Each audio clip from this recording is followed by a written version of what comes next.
Hey, welcome back to another episode of Seven Figure Music School. I'm Daniel. This is Nate, and we're bringing another podcast series to you. We're going to kick a new one off today.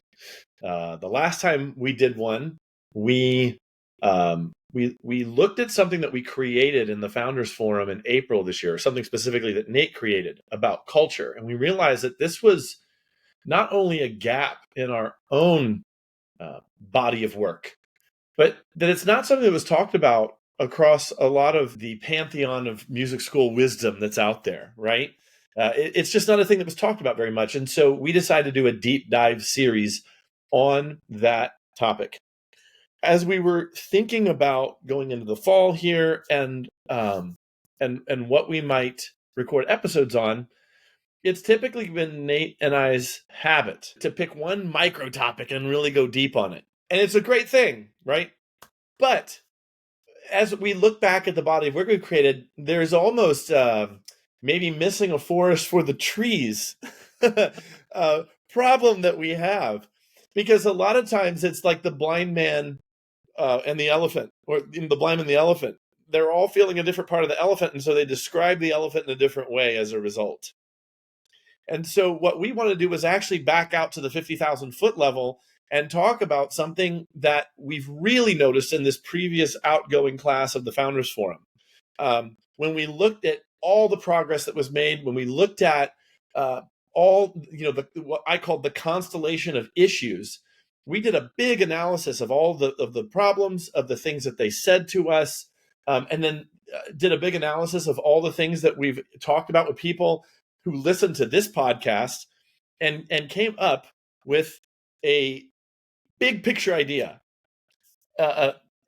5 myths about growing or building a 7-figure school. What are the biggest myths that prevent people from actually getting to where they want to go? If you believe something that is not true, it will impact the actions that you take. And if the actions you take are wrong, and so if your beliefs are wrong, your actions will be wrong. And if your actions are wrong, you're never going to get to the goal that you have set out to get to. And so, we want to look at the big picture things that people are believing that are wrong. But in doing so, we're actually going to touch on a lot of things that we've talked about in the podcast in the past, but have done so in more of a granular way. We actually want to back out and look at the big picture of them. So, Nate, what are your thoughts as you were thinking about these myths that we came up with together? Well, I just want to highlight something you literally just said, which is if we believe something, we begin to say that thing over and over. And if we continue to say something that is not accurate, not true, you're absolutely right. It leads to actions that begin to actually reaffirm the false notion we have about our school and what the next most important action to take to break through that resistance and get to the scale you want to as a school owner. So I love this. Also, I'm just going to say that, I mean, both of us pulled up the episode guide, and I think there's like 180. How many episodes are we at? We're on 178 today. Wow, dig it. Okay, yeah, there is a boatload of useful content out there for our listeners. So I'm just making a commitment now as we go through this series. I'm going to be sure to direct our listeners to specific episodes that will dig deep into topics that we bring up. And then most importantly, Daniel, as you and I talk about all the time, don't just listen. Take action. Yeah. Like even if you only have a 3-bullet checklist from this episode, make sure you take action on those 3 things you write down. Yes. Because this is not infotainment. Yeah. This is meant to move the needle for you. So, and to something you just said there, before we even get into the first myth today, a little marketing nugget for everyone here, a little freebie, a little marketing nugget freebie for you. Nate was talking about our episode guide. Okay. So we've had an episode guide for over a year. Our podcast, over a year for sure. Our podcast team painstakingly built this thing that auto updates every week. Like we categorize it down into 18 different topics we talk about in this podcast. And someone who is a big follower of this podcast, I know because I know them a little bit better than most school owners. They've been a client in multiple programs of mine. They sent me a suggestion that we should like have a guide of our podcast episodes, and I was like, wait, when was the last time you listened to the podcast? And they said, oh, I listen to it every week. We've mentioned this episode, guy, and I playfully called them out in the email exchange. We don't mention it enough, apparently. Well, but that's the thing. This is the marketing tidbit. You think you're being loud, you are not. You must be louder than you think you need to be effective at marketing. And so I will just mention again, if you want the podcast episode guide that has everything listed in order and then broken down by topic, go to growyourmusicstudio.com/7FMS. It's right there at the top of the page. You can download the episode guide. There's links to everything. Really good resource for you. If you're in a season where you're trying to improve your retention, we have there. Go on the guide to the retention tab, and every episode will just be listed there. If you're trying to improve your sales funnel, if you're trying to improve marketing, if you're wanting encouragement as a leader, go to the executive tab. I don't even have it pulled up. I have all these memorized. Like I know what the tabs are. I go to it more than our audience does, I think. Anyway, the point is, we've got an episode guide, and you can find it at growyourmusicstudio.com/7FMS. And the second thing is that you have to be louder than you think you are to be really effective at marketing and helping your potential clients and customers. So, having said that, Nate, are we ready to get into the first myth? Yeah. 5 myths. Right. Yeah. And I don't think we're going to tease what the other ones are, because I want people to come back and be a little surprised each week, when every time I would watch an episode of Breaking Bad when it was originally aired, like the final credits would roll, like, oh my word, they always left me on a cliffhanger. And that's how I want people to feel. You don't get to know what the next 4 myths are. You just got to come back. Yeah, exactly. So Nate, do you want to introduce this first myth? Yeah, totally. I'm happy to. Okay, we call this one, Daniel, the delegation delusion. Ooh, so if I hand tasks to others, I am leading. So the myth is that simply if you start delegating, you will grow your program. And we're going to dive into it. But that's the overall, just understanding that the delegation, you can actually be diluted in how you delegate, what you delegate, why you delegate, when you delegate. Right. So, and again, going back to the premise of the episode, if what you believe is wrong, the actions you take will therefore follow it. But I even want to point something out that is maybe pre-mistake, pre-myth. This owner has overcome the fear that they can't delegate. Right, totally. So we're not even going to talk about that aspect of it, because that's just one of those trite things where it's like, oh, I'm so afraid to give, to delegate. Like, we do go into that, dude. When we talk in episode 144, we talk about micromanaging. Yes. And why people end up micromanaging, and we get into this. Yes. Because it is a real thing for smaller studios. It's a very real thing. Like, I remember vividly thinking, like, I'm the best teacher at BMF. I'll always be the best teacher. How could I possibly hand my students to anybody else? Right. Like this notion that you have to hold on to everything. 100%. And what I will say is that not pretending that doesn't exist, but for an owner that's truly on the path to 7 figures, I even want to address that in just a second, because of some things I've heard people say recently. If you're on the path to 7 figures or a large school, you've probably overcome this thing, and you're actually starting to hire. You're starting to hire admins because you need to, but then there are some things that just get lost along the way that cause you to do it in a wrong way. So again, believe that that's true, but you've overcome that and you're at the next stage. Now, again, before we get into this, I have to address one other thing. I've heard a few people say, like, oh, well, I don't want to get to 7 figures. I don't need to join the Founders Forum. Oh, I don't want to get to 7 figures. This won't apply to me. Here's the deal. I know. Here's the deal. Look, let's say you want to have a school that does $250,000 a year, and you're completely fine with that. That's great. You still have to run it in a way that's like a smart business. And guess what? Along the way, you might actually grow a bigger business than you intended to if you do things correctly. And it might be easier than you think. And can I add to that? Please. Because we've talked about this a bunch in the forum, because it's actually quite normal to begin to grow and then get scared and decide, you know what, I was better off when I was small. And oftentimes those fears come from this notion that, and we may, though I'm not revealing some of the future myths, we may get into this in an upcoming episode. but oftentimes what happens, Daniel, is you think, wait a minute, it's getting so messy and I'm grinding so hard or I'm working so hard. Hell no, I don't want to get any bigger because it's only going to get harder. Yes. Yeah. Right. So often what we do is we retreat back to small. It's sort of like, I mean, there's actually a lot of examples of where we do this. We can do this in our personal life, where we're like, oh, it was so great when we just had 2 or 3 friends that we'd always hang out with. But now that my community is expanding, it's getting too much for me. Like, I just want to go back to the early days of, whatever, this, like, first year of college, everything was so simple, or whatever the version is. The reality is, and we're going to talk about this more, but the reality is, it actually gets a lot easier as you get bigger. Yeah. Once you have systems and understand, for example, topic in myth number 1, why your current version of delegating isn't working. Yeah. Yeah. Right. For sure. So much to say here.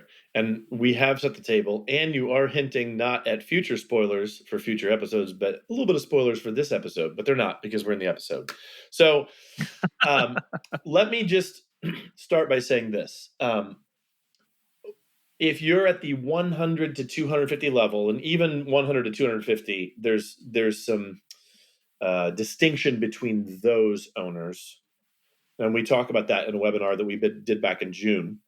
And you mean number of students, just yes, to be clear. Yeah, number of students. 200 students. Yep, take it. It's typically around that 250 where people really begin to feel that upper limit of what they can do. So a lot of times we see these myths with those, or we have an owner that's like maybe at 300 and they're really overextended.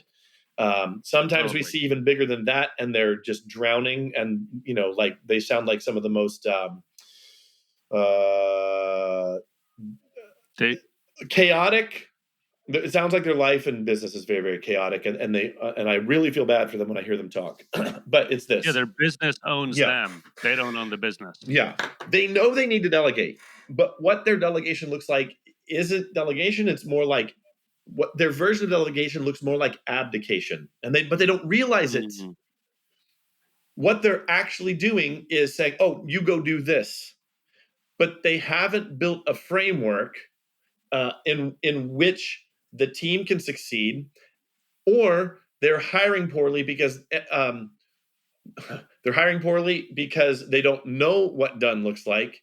And so delegation looks like lobbing grenades or lobbing tasks like grenades without structure, training, or accountability for the team or themselves. And they think they're building a team, but what they're actually doing is just building dependency.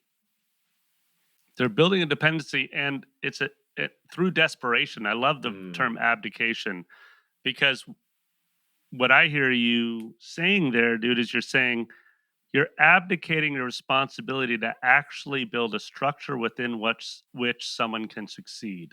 Okay.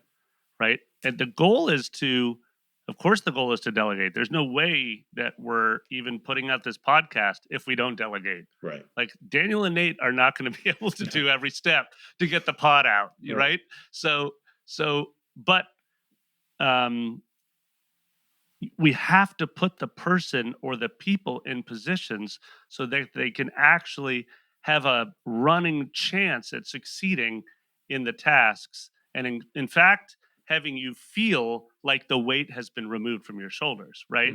So it's like, and you mentioned a couple things, but just to rewind tape a bit, and this is something that this is the main topic of our in-person in April that we do at the forum, which is like, how do you actually go from the very beginning, which is understanding precisely what to put on the job description so that you're in fact hiring the right set of skills and the right personality and all those things, as you said, so that then now you can get them into a system you're building.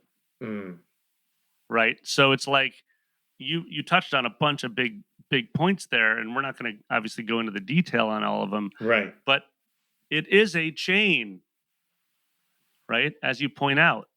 Right. And so, Nate, you said something there. We're not going to go into detail on them. That's what we did in past episodes. But the goal here for me is to get to the heart of the issue so that someone can do a true self-assessment and say, hey, is that what's going on? And it's this. Your growth is stalling because you are the bottleneck. And of course, that is a cliche phrase. It's a trite phrase. But to me, the heart is here. You haven't actually truly delegated authority. You've only redistributed labor. And at the heart of what delegation is actually a giving over. It's giving over. It's a release. It's release, exactly. And so what often happens, and what I've seen in so many different clients, is that they're actually not releasing the task fully. And so the owner still has a billion issues on their mind because they can't relax about it, because they're not allowed to. It's still taking up all of that real estate, so they're limiting all of their potential themselves because they're holding on. It's like me being like, Daniel, will you do X? But then the whole time I'm thinking about if Daniel's doing X. Yeah. Like up to my bar or whatever, you know, it's like. Nate. Yeah. So I can give an example from this very podcast. Please do. I used to do the edit notes for every show. Yes, you did. I remember back in I'm not going to say glory days. I'm just going to say back in the early days. In the early days, yeah. And it was a time-consuming process for me. It would take up about an hour and a half to 2 hours on my Saturday morning. I remember we talked about it at length. Like every quarter, we'd be like, dude, how do we manage this? Yeah. Because, and it wasn't for me. Well, okay. Boy, we're really getting into the nuances here. But I think this is helpful, because what every listener needs to do is listen to what I'm saying and then compare it to the three stickiest problem areas in your school right now and see how this is the same. Okay. It wasn't that I was afraid to let go. I was already delegating a ton.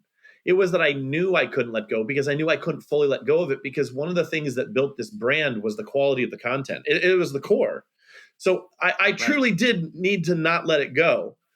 And so what I did was 3 separate times, maybe like 4 to 6 months apart, I tried to give it over to another team member. And I gave them an opportunity to show that they could, because they were the ones doing the video edits. And I was wondering if they could also do the content edit as well. Mm-hmm. And I tried it once, wasn't a good edit. Waited like 4 to 6 months. Asked them to do it again on a different episode. Wasn't there. Third time, it was there.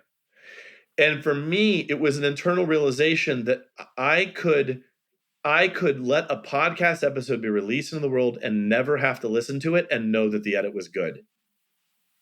And not just know it, but never worry about it. Never worry about, is the edit going to be good? Yeah, and then what I was going to say was, and maybe we don't have time right now, but I'm curious for you what you felt the difference was the third time around. Was it around your approach? And I mean about you rather than what the person did for the pod. But did you approach it differently, or do you feel like you were actually had kind of gotten over that hurdle of release? You're like, it's time to let this go. For me, or combination. Right. Yeah. Okay. And again, I think this is so applicable. And I would honestly like to ask you what that felt like for you. I'd like to turn the tables here in just a second, because we have different personalities too. So it might feel different to different people. And therefore anyone listening might resonate more with you than with me. For me, I had long been past the place where I psychologically wasn't fearful of giving over to someone.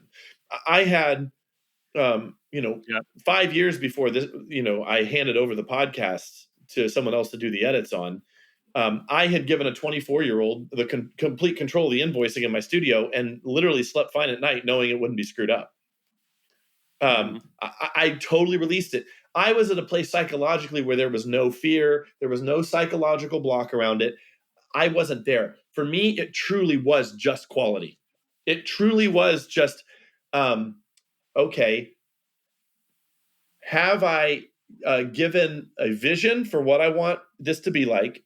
Have I given a rule set so they know what I'm looking for in the edits? And then have I given them like a definition of done so that they know that the job is done well? And part of what got them to the place where they could do this was that they were actually doing the video edits for me, and they were reading my edit notes for 80 episodes so that they began to actually understand what I was looking for and what I would and would not cut. And it's a little bit, yeah. yeah, it was like training on the job.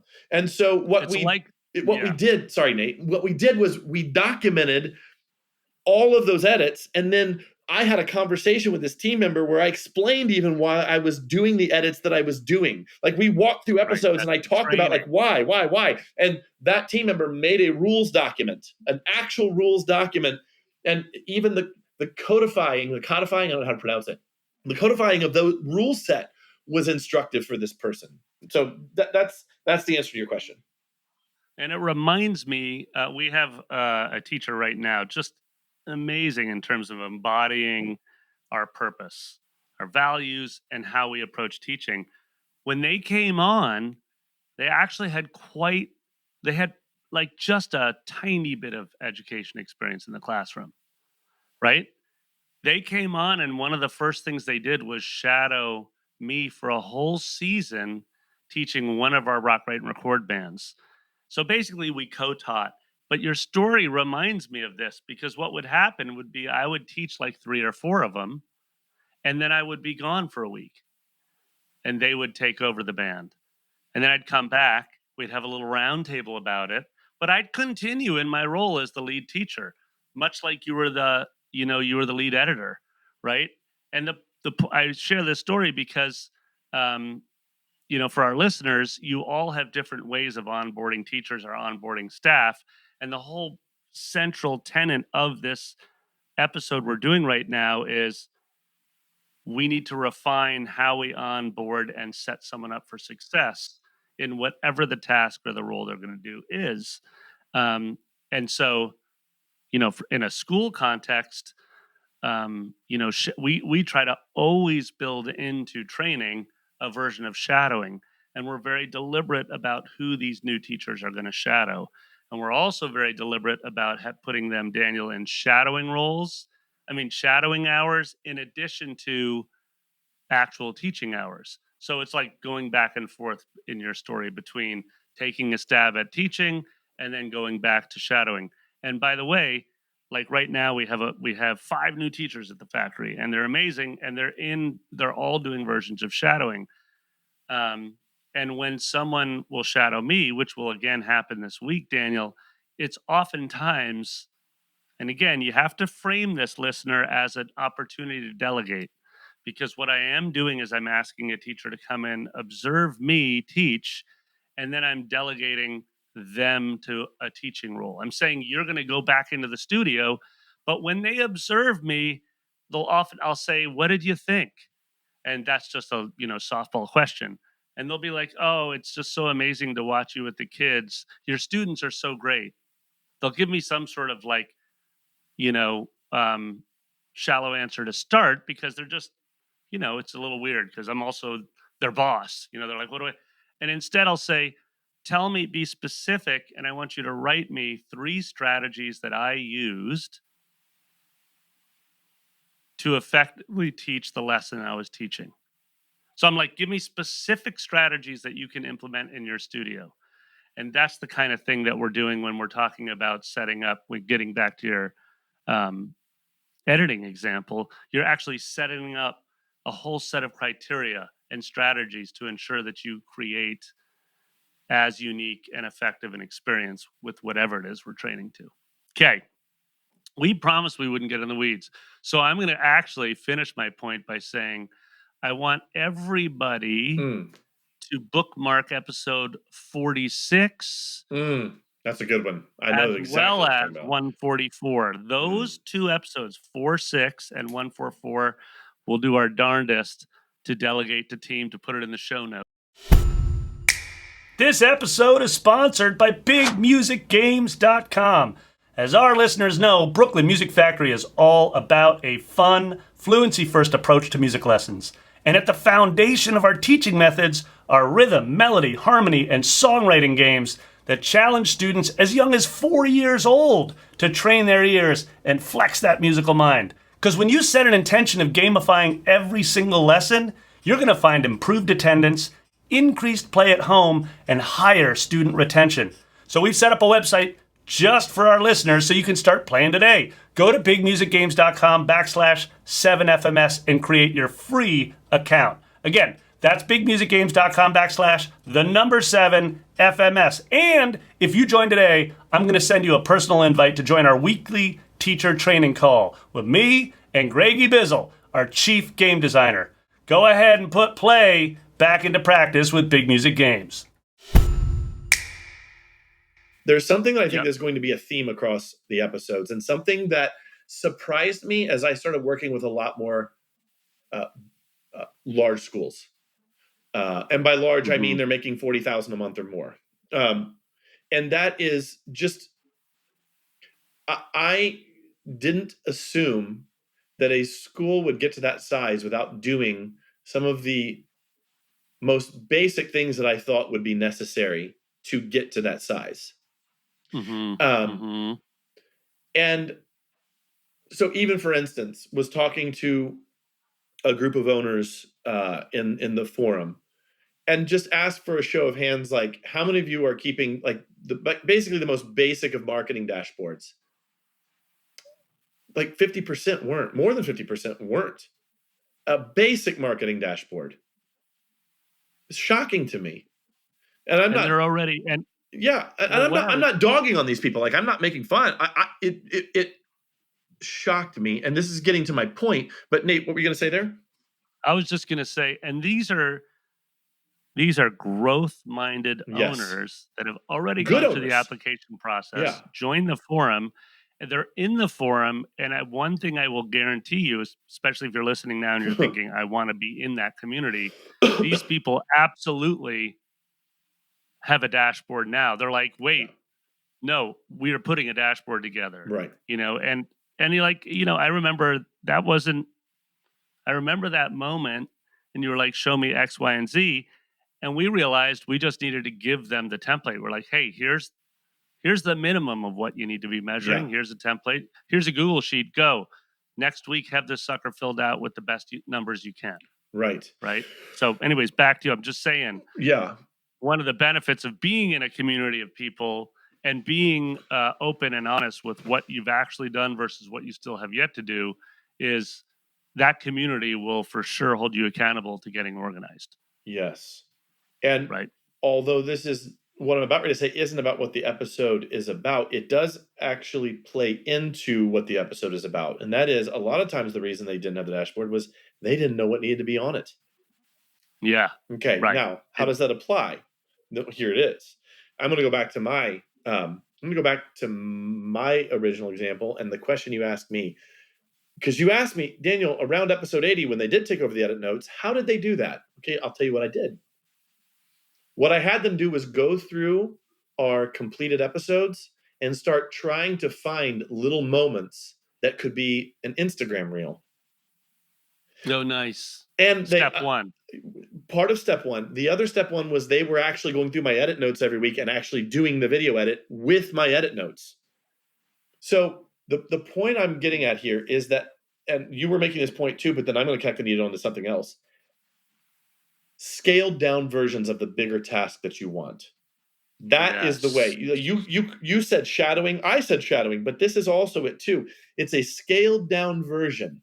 It's a small version, okay? And here's a consistent theme that I've seen, and why I brought up even the marketing dashboard. I'm going to tie it all together right now, like 6 different strands. It's this. It is surprising. We'll make a bow. Yeah, we're going to tie the bow up. Hopefully I can land this plane. It is surprising to me that owners are surprised at the level of detail that I think in when I'm thinking about delegation. Like even down to, Right. there is a specific way to run meetings. Oh, there is a specific way to train this thing. Oh, there is a specific way to do this. There is a specific way to do all of these things, right? And I don't want people getting caught up in analysis paralysis. Oh, like I have to learn the whole thing. I have to chew the whole steak at once. No, you have to start small. You have to start with the smallest system that is effective. You have to start with the first task. You have to start with the most simple task that you can hand off. And what most people do is they look at the mountain from the base of the mountain and be like, how in the world am I going to get to this peak? Because they think they have to jump to the top right away.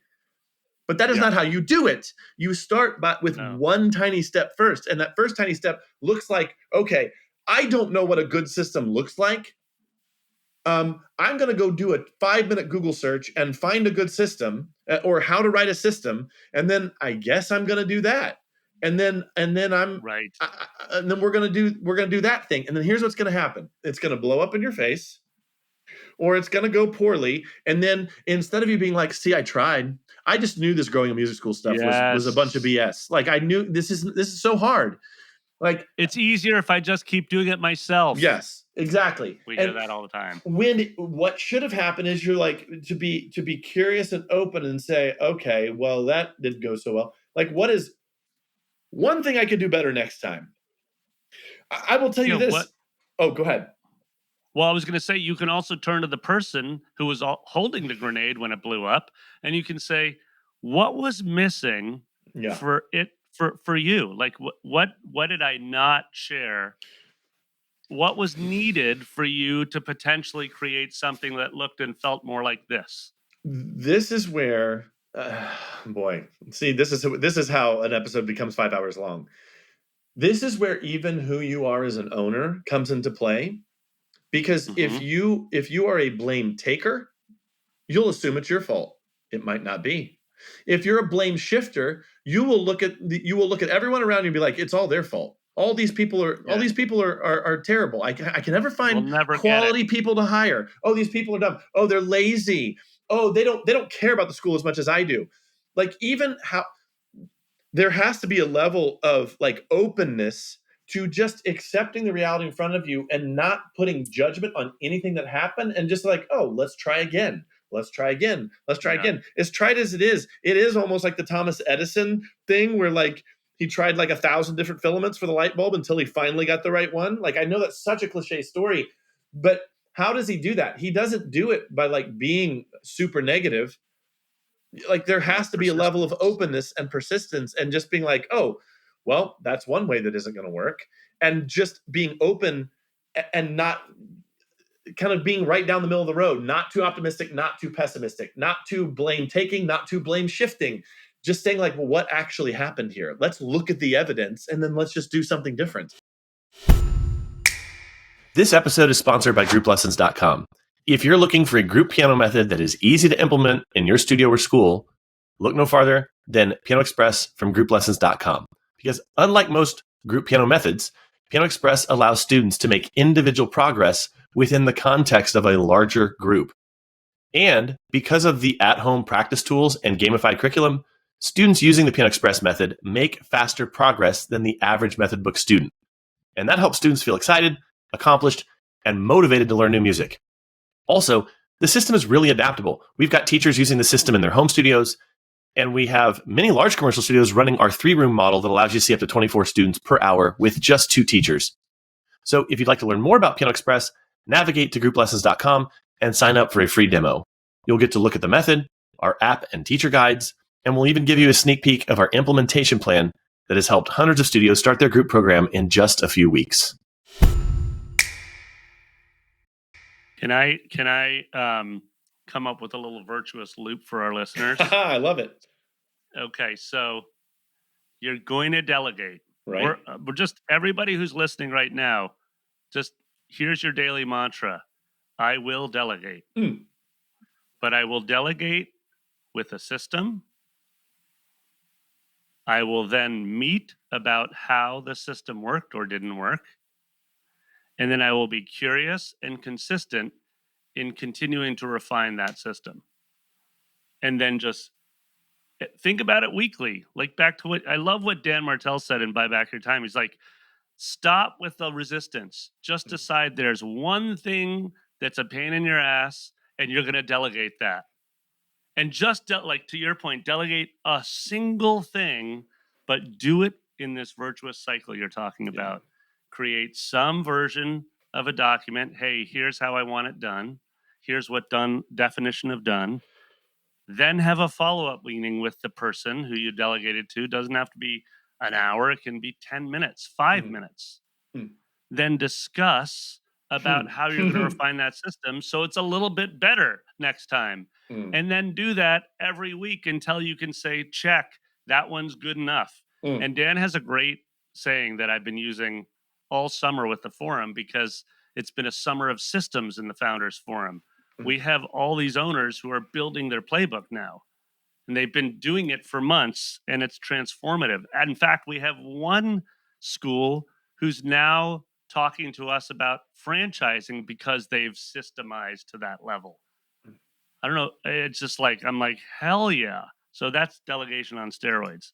But at any rate, make it a season of systems and just do one at a time, but be consistent. And Dan Martell says 80% done by someone else is 100% awesome. Right? So does it have to be perfect? Right. No, it doesn't have to be perfect. By the way, nothing in your school is perfect. That is a fallacy. Nothing at Brooklyn Music Factory is perfect. It operates well enough to deliver on our promise to our families, right? Okay, so in an effort to keep this under 45 minutes, Daniel, how do we bring this sucker home? Yeah. I mean, I know I think you just kind of did. Yeah, I really kind of did. Yeah. No. I was going to say, we are getting dangerously close, though, to talking about what we said we weren't going to talk about outside the episode, which was afraid to delegate, But this is more like afraid to be honest in the process of delegation that you've already agreed to. So there is a distinction. Process. Yeah, the complete process. Yeah, this isn't about you're too afraid at this point. You're still holding on to everything. This is you're trying to delegate, but things keep blowing up. And you can tell, dude, all you have to do is listen to you or others on your team delegating. If your voice is saying it's just easier if I do it myself, or somebody else is saying, you know what, it's just better if I do it. Then that means you don't actually have that virtuous cycle. You don't have that system of consistently working with a team member to refine the system and get it right. Yeah. Yes. So the issues that might be leading to this, other than this kind of heart issue that we talked about at the beginning, is you don't have a middle management structure in place. And again, we're not going to get into the depths of this. We've already talked about this in past episodes. This is more like the big picture, so you can kind of self-diagnose, why this is happening, and then dig into it. Or better yet, just come and learn systems from us. Don't reinvent the wheel. But lack of middle management, unclear job descriptions or job roles, confusion about priorities at the school because of a lack of documentation. And then just every problem, the buck stops with going back to the owner, or the owner can't let it go. And again, all of this is because you're just dumping tasks on people. And, Yeah, dumping tasks on people without actually sort of a view on the system to do it well, and also a view on your company. Yes, because delegation requires systems, meetings, training. Otherwise, it's just micromanagement. Yep, totally. Oh, you need a micromanagement episode? That brings us full circle to episode 144. Love it. Okay, so we have 4 more myths. We're not teasing what they are, but they are coming up. Yeah. In the next maybe 4 weeks. Yes, we'll next see. 4 weeks. Yep. Thanks, everyone, for tuning in. Questions, comments, complaints can always be addressed to us. Check out the resources that we have available to you. They're at growyoumusicstudio.com/free and growyoumusicstudio.com/7FMS. You can find all kinds of good stuff there, including the webinar that Nate did back in the summer on the 5 stages of school growth. And you can kind of self-diagnose where you're at, why you're there, why you're stuck there. That's right there on that free page that I mentioned there just a minute ago. And we will see you all in the next one.